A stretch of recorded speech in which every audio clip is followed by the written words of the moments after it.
আসসালামু আলাইকুম। সবাইকে থ্যাঙ্কসগিভিংয়ের শুভেচ্ছা। আজ আমাদের থ্যাঙ্কসগিভিং। সেই থ্যাঙ্কসগিভিং উপলক্ষে আমি চিকেন বিরিয়ানি করছি। আর সেই চিকেন বিরিয়ানির চালটা ভাজা ভাজা করছি, আর ওই দিক দিয়ে তরল দুধ আমি গরম করে নিয়েছি। আমি চিকেন বিরিয়ানিতে সেই তরল দুধই ব্যবহার করব এবং পরিমিত লবণ দিয়েছি।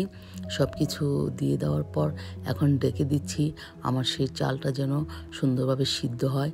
চাল সিদ্ধ হওয়ার পরে আমি যে চিকেন আগে থেকে রেডি করে রেখেছিলাম চিকেন বিরিয়ানির জন্য, সেই চিকেনও অ্যাড করে দিয়েছি।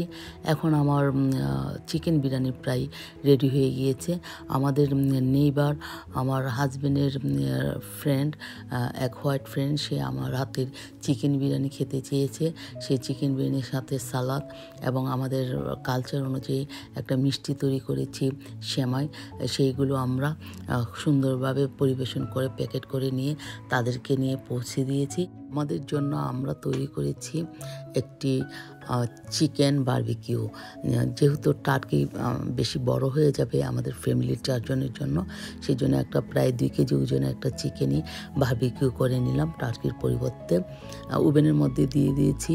1.5 থেকে 2 ঘন্টার মধ্যে আমার চিকেনটা হয়ে গিয়েছে এবং সাথে কিছু সালাদ কেটে নিয়েছি, অ্যাপেল, ক্যাপসিকাম, অনিয়ন, কাঁচামরিচ, সেইগুলো দিয়ে একটা সালাদ করে সেই সালাদটাও দিয়ে দিয়েছি ওভেনের মধ্যে এবং খুবই সুন্দরভাবে সফট হয়ে আমাদের সেই বারবিকিউটা হয়ে গেল। এইবার আমাদের খাওয়ার পালা। আমাদের ফ্যামিলিতে আমরা যেহেতু 4 জন, সেই 4 জনে আমাদের জন্য এই বারবিকিউ মুরগিটা যথেষ্ট ছিল।